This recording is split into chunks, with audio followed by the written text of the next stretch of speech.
Hola y bienvenidos un día más a la consulta del Dr. Méndez. Yo soy Roberto Méndez, médico de familia y especialista en nutrición clínica y deportiva y en ciencias del deporte.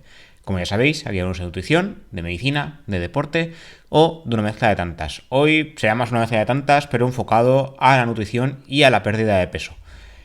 Como ya sabéis, hemos hablado en algunas ocasiones sobre alimentos quemagrasas, alimentos termogénicos, hay suplementos termogénicos también, y siempre os digo que con cuidado porque la evidencia al respecto es como poco limitada, ¿vale? No quiere decir que sean inútiles, pero la verdad es que la evidencia aún le queda mucho por andar, ¿no? Pero esto no significa que sean inútiles, insisto. ¿Qué pasa? Que en muchos estudios, la gran mayoría de estudios, se utiliza población sana que muchas veces no está entrenada, en otros se utiliza gente que está muy entrenada y la situación de cada persona es muy diferente. Luego también hay que tener en cuenta, como hablaremos al principio de este episodio, que un alimento termogénico, por ejemplo, hoy no hablaremos de suplementos, sino más bien de alimentos, hay un suplemento llamado L-carnitina que sí que ha demostrado evidencia en lo que es la quema de grasa, pero en personas muy particulares. Gente que está entrenada, gente que ya está haciéndolo todo al milímetro, una dieta hipocalórica, una dieta muy centrada, con los macros y los micronutrientes muy específicos, muy bien llevada al filo de lo imposible y que buscan un plus más. ¿Qué pasa? Que esta gente, suplementos de este tipo, que ya llevan sus dosis muy indicadas, sí que parecen hacer efecto. Aunque, como pasa con todos los medicamentos o con todos los suplementos, no todos funcionan para todos. Entonces, por ejemplo, la L-carnitina sí que ha demostrado mejorías, pero es en gente que busca un plus más. Si una persona sana que hace deporte de ocio o que ha empezado a entrenar busca perder peso de forma milagrosa con estos suplementos, lo que hará será darse un cabezazo contra la pared, porque no funciona así. Primero hay que hacer las cosas todas bien y luego los suplementos es el último escalón dentro de llevar todo bien cuadriculado. Entonces, cuidado porque ni los medicamentos ni los suplementos son milagrosos, pero ello no indica que sean inútiles, ¿vale? Dicho esto, hoy hablaremos un poco de qué alimentos han demostrado por evidencia científica que sí que tienen cierto componente termogénico o quemagrasas.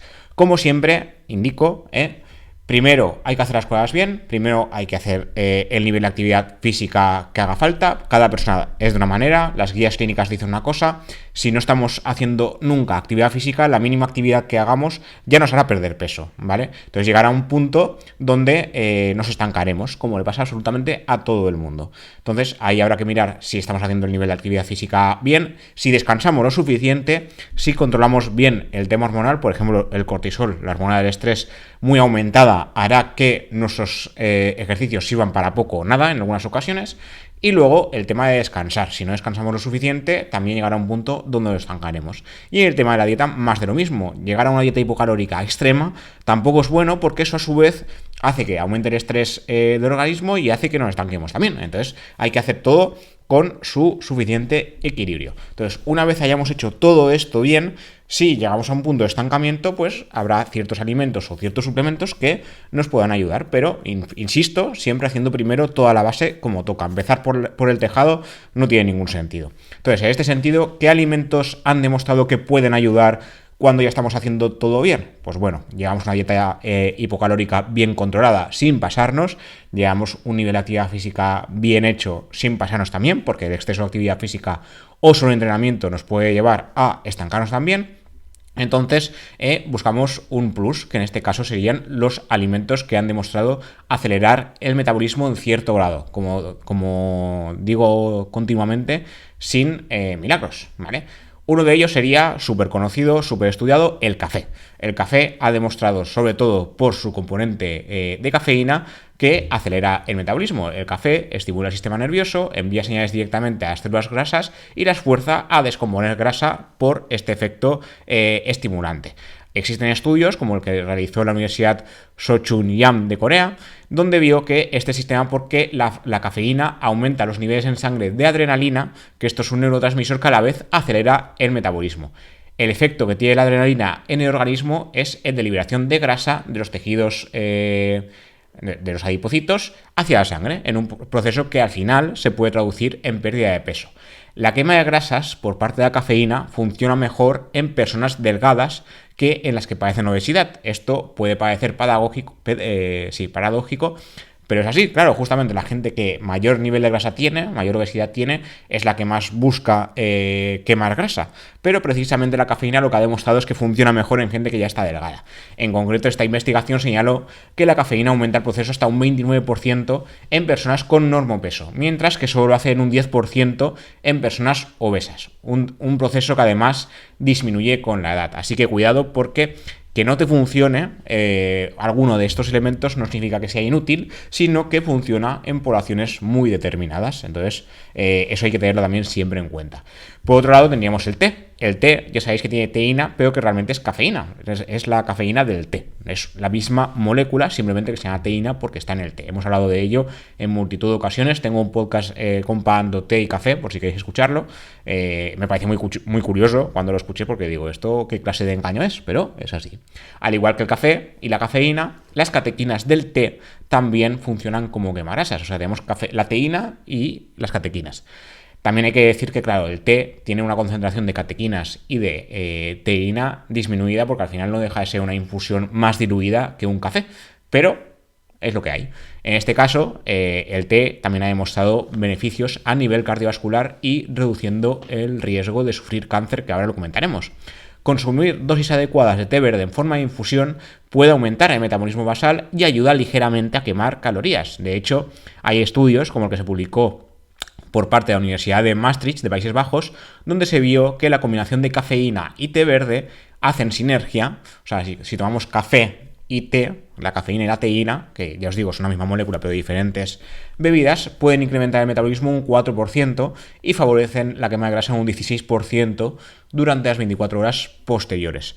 Como ya hemos comentado antes, lo de la cafeína funciona mejor en gente con normopeso o gente delgada y menos en gente con cierto sobrepeso u obesidad. Así que hay que tenerlo en cuenta en este caso. ¿Qué pasa con el tema del té y el riesgo de cáncer? Pues recientemente, no sé si se ha publicado ya el estudio en el momento de grabar este programa, pero hicimos un artículo para el periódico, para el Español, y lo que decía es que el té verde solo, o sea, tomar, no sé si eran 3 o 4 dosis de té verde al día en monoterapia, ¿no? Solo, sin más, no reducía el riesgo de sufrir cáncer, pero si se combinaba con ejercicio físico continuado, o sea, una actividad física moderada semanal, sí que reducía el riesgo de cáncer. Es decir, la actividad física como tal ya reduce el riesgo de cáncer. Esto ya hay un montón de estudios que lo dicen.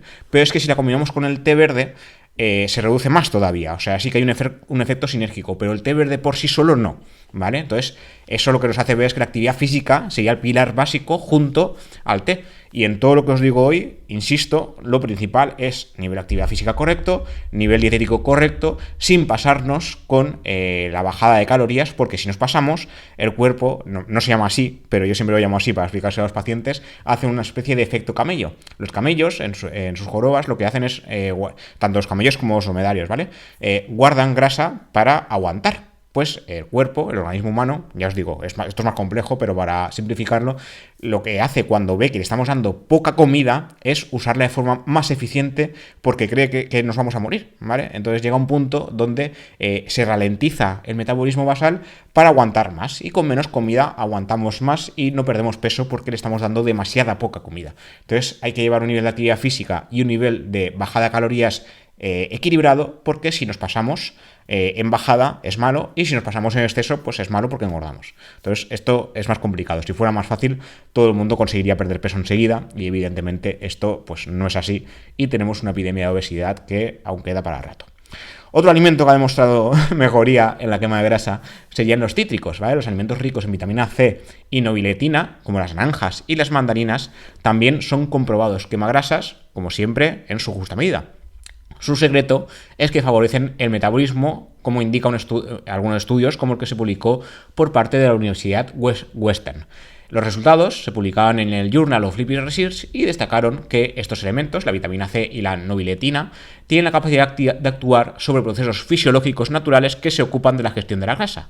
Al igual que algunos componentes del té verde, la vitamina C y la nobiletina hacen sinergia a la hora de quemar grasa, interviniendo en la primera transformación de grasa en energía y segunda en la gestión como gestión de la misma. Se ha demostrado, esto ya en modelos animales, su capacidad para reducir drásticamente la obesidad y revertir sus efectos negativos, como el aumento del riesgo de diabetes y enfermedad cardíaca. Y para ir finalizando un poco esta lista, esto os lo enlazaré en las notas del programa, la fibra soluble, ¿vale? La fibra soluble presente en alimentos como cereales integrales, fruta entera, tiene capacidad de absorber agua en el tracto digestivo formando una sustancia viscosa parecida a un gel.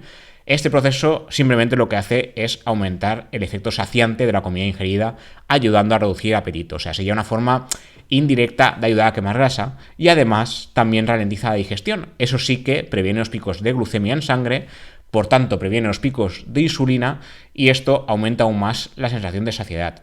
Existe ahora una moda en redes sociales, esto me di cuenta estos días, sí que es verdad que se sabe que realmente, ya lo dicen muchos estudios, que realmente el riesgo de diabetes y todo lo que ello conlleva, más que el exceso de azúcar en sangre, que también es el previo exceso de insulina en sangre, ¿vale? O sea, la hiperinsulinemia sería la que causa todos los problemas en primera instancia y luego el tema de que haya azúcar en exceso en sangre es más secundario, aunque no por ello menos dañino, ¿vale?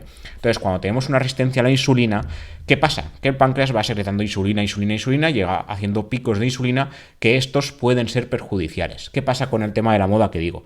Por lo que estoy viendo, existe más de un gurú o pseudo gurú que dicen que los picos de insulina son malos.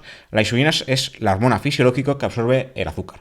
¿Qué pasa cuando hacemos trabajar en exceso a las hormonas como la insulina, entre otras?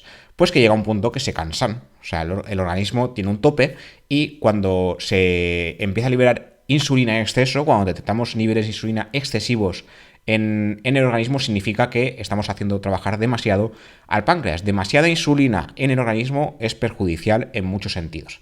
Aparte de que ya nos va avisando de que habrá una posterior diabetes, la insulina es una hormona anabólica, nos puede hacer ganar peso porque colabora también en el metabolismo graso. O sea, si se libera demasiada insulina, no solo significa que estamos comiendo en exceso y que hay demasiado azúcar en sangre, aparte de demasiadas calorías, sino que todo lo que pille por el organismo lo transformará en grasa. Esto es, insisto, es más complejo de lo que estoy explicando, pero acaba funcionando así. Entonces, los picos de insulina no es que sean malos, sino que su exceso continuado y constante sí que lo es. ¿Vale? Entonces, claro, vemos viendo a gente que dice, no, es que hay que mantener la insulina muy baja porque es... A ver, la insulina hasta ciertos niveles está bien. Demasiados niveles, un exceso de insulina, una insulina de, como tuvo un paciente hace poco que vi la analítica de 47, es una burrada, ¿vale? Entonces la insulina debería estar óptimamente menor de 10. Los rangos de laboratorio manejan hasta 20, 22, esto según el laboratorio he visto que manejan diferentes rangos. Pero lo óptimo es que esté entre 5 y 10, eso es lo óptimo. ¿Qué pasa cuando vemos insulinas de 2 o de 3? Esto también lo he visto y significa que el páncreas está empezando ya a llegar al agotamiento, porque ha llegado un punto donde ha secretado insulina tantas veces, haciendo tantos picos en exceso, que al final lo que hace es hacer una bajada y ralentizar dicha secreción. Claro, esto también es malo, significa que ha habido un previo donde había un exceso de insulina continuamente, ¿vale? Entonces, cuidado con esto porque es como siempre, el cuerpo tiende al equilibrio. Entonces, si estamos todo el rato en exceso, llega un punto donde hay un agotamiento biológico, ¿vale? Y esto se está viendo ya en muchos estudios y en mucha evidencia sobre el tema de la insulina. Entonces, cuidado con cuando oigáis alguna afirmación así como muy drástica, como muy a full, seguramente no es así. Seguramente es algo que va en el sentido contrario y a menos, y que el punto intermedio está entre las dos versiones que oigáis en los extremos. Los extremos en general, por un lado y por otro, no suelen ser la realidad. Y en el tema, por ejemplo, de la hiperinsulinemia, aún queda mucha evidencia que estudiar, pero lo que se está viendo es eso, que el exceso de insulina es el paso previo a que tengamos un exceso de azúcar en sangre, que no se está absorbiendo como toca y que en última instancia acaba dando diabetes, que es lo que estamos viendo ahora, una epidemia de diabetes con su correspondiente enfermedad cardiovascular asociada y demás, ¿vale? Entonces, volviendo al tema de la fibra soluble, lo que se ve es que esta fibra, entre otros alimentos, ralentiza la digestión, reduce los picos de glucemia y por tanto reduce los picos de insulina que deberían darse para absorber tanto azúcar.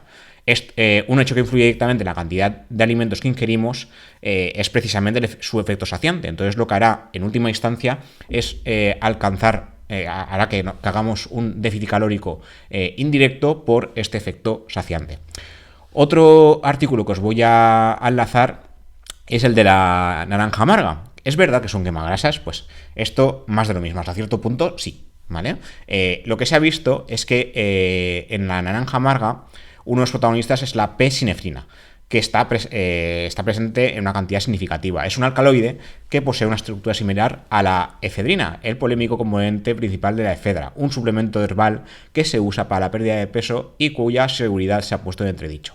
Además, estructuralmente son similares a las hormonas epinefrina, que sería la adrenalina, y la norepinefrina o noradrenalina. La epinefrina y la adrenalina son lo mismo, ¿vale? Lo que pasa es que en Estados Unidos se llama de una manera y en España de otra, ¿vale? Entonces cuidado con esto porque da tendencia a error.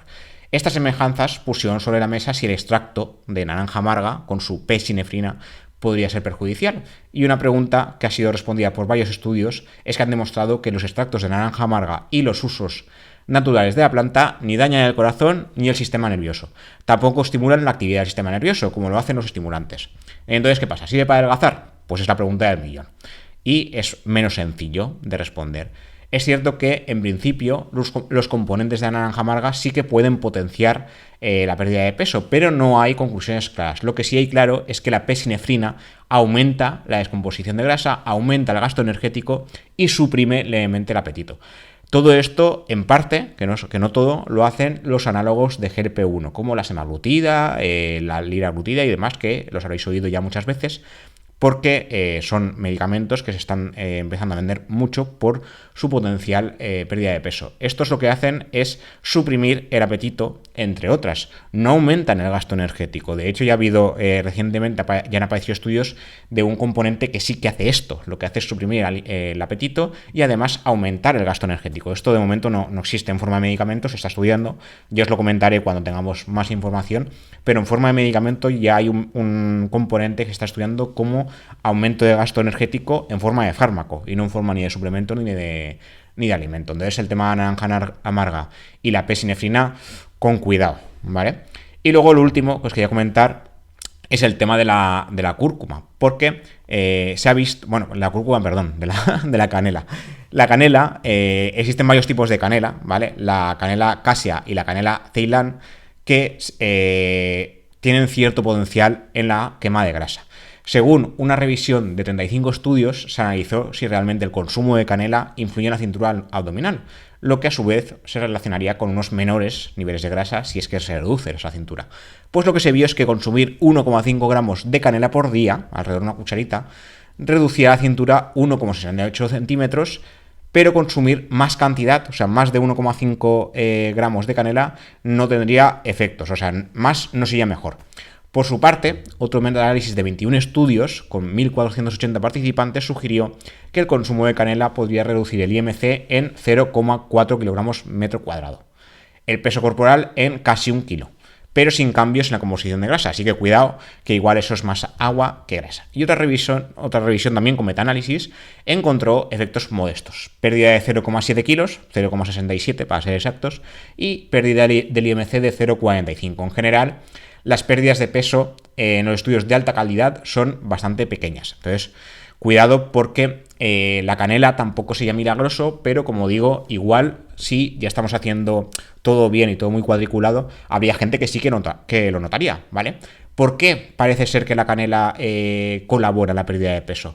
Pues por un lado sería un sensibilizador de la insulina.